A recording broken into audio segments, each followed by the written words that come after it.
Breaking news మంత్రి కోమటిరెడ్డి ఆసక్తికర chit-chat చేశారు. మళ్లీ అధికారంలోకి వస్తామన్న నమ్మకం లేకనే కేసీఆర్ కు అసెంబ్లీకి రావట్లేదని కమెంట్ చేశారు. ఆయన బడ్జెట్ సమావేశాల నాటికి కొత్త కేబినెట్ రెడీ అవుతుంది అన్న మంత్రి కేబినెట్ విస్తరణలో ఎవరికి పదవులు వస్తాయో కాంగ్రెస్ లో ఎవరూ చెప్పలేరని, అధిష్టానం సీఎందే తుది నిర్ణయమని కుండ బద్దలు కొట్టారు. పాలమూరు నుంచి శ్రీహరికి ఖచ్చితంగా మంత్రి పదవి వస్తుందని చెప్పారు ఆయన. ఇక కేంద్ర మంత్రి నితిన్ గడ్కరీ దగ్గర తనకు మంచి గుర్తింపు ఉందని అన్నారు.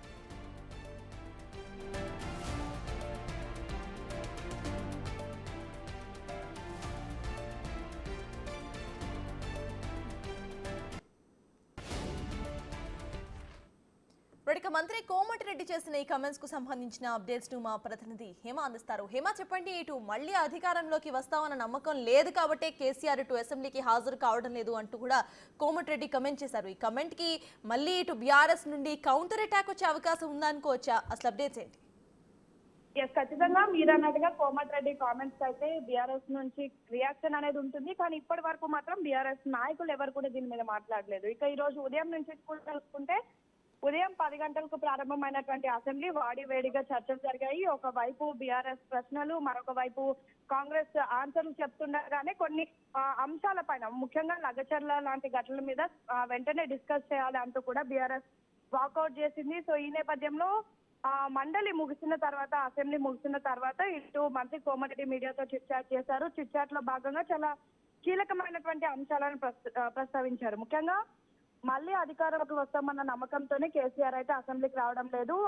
5గురు ఉన్నప్పుడు బట్టి విక్రమార్క, అంటే ప్రస్తుతం డిప్యూటీ సీఎం గా ఉన్నటువంటి బట్టి విక్రమార్క అప్పట్లో బీఆర్ఎస్ హయాంలో కేవలం 5 మంది ఎమ్మెల్యేలు ఉంటే కూడా అసెంబ్లీకి వచ్చారు. 30 మంది ఎమ్మెల్యేలు ఉన్నా కూడా ప్రస్తుతం కేసీఆర్ ఎందుకు అసెంబ్లీకి వస్తలేరు, కొడుకు అల్లుడు బిడ్డలను మేము పట్టించుకోము, కేసీఆర్ వస్తేనే మేము పట్టించుకుంటాము అంటూ కూడా చెప్పడం జరిగింది. అదేవిధంగా జమ్లీకి సంబంధించినటువంటి డ్రాఫ్ట్ రెడీ అయింది. మా సీఎం మంత్రులు పబ్లిక్ కి అందుబాటులో ఉంటున్నారు ఎప్పటికప్పుడు.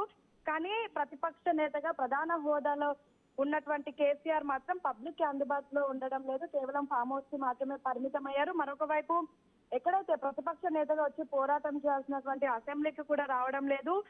మరొక వైపు ప్రస్తుతం ఈ బడ్జెట్ సమావేశాలు ఏదైతే ఉందో, బడ్జెట్ సమావేశాలు నెక్స్ట్ ప్రారంభమయ్యే వారికి కూడా కొత్త కౌన్సిల్ ని కూడా రెడీ చేస్తామంటూ కూడా చెప్పడం జరిగింది. అయితే ముఖ్యంగా ఇప్పుడు కాంగ్రెస్ లో మంత్రివర్గ విస్తరణ ఎవరికి పదవులు దక్కుతాయి అనేది చాలా ఆసక్తిగా నిలుపుతుంది. ఇలాంటి సమయంలో మంత్రి కోమటిరెడ్డి చేసినటువంటి కామెంట్స్ కూడా చాలా కీలకంగా మారాయి. ముఖ్యంగా పాలమూరు నుంచి శ్రీహరికి ఖచ్చితంగా మంత్రి పదవి ఇవ్వగలము అంటూ కూడా చెప్పడం జరిగింది. మరొక వైపు ఇందిరాగాంధీని ఎన్టీఆర్ నే ఓడించారు, నేనెంత అంటూ కూడా చాలా సంచలనమైనటువంటి కామెంట్స్ చేశారు. మొత్తానికైతే ప్రస్తుతం ఇటు కేసీఆర్ మాత్రం అసెంబ్లీకి రావడం లేదు, కేవలం తను నెక్స్ట్ టైం ఓడిపోతాను అని తెలిసి అతను రావడం లేదంటూ కూడా చాలా ఘాటైనటువంటి విమర్శలు కోమటిరెడ్డి చేసినటువంటి పరిస్థితి.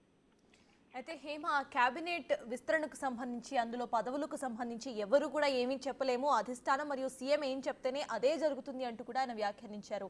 దీని ఎలా చూడాలంటారు?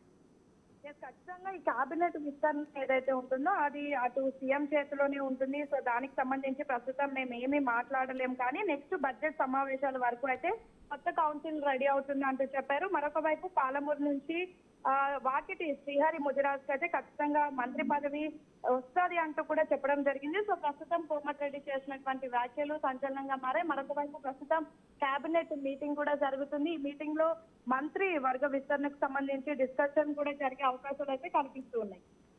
Right, thank you Hema.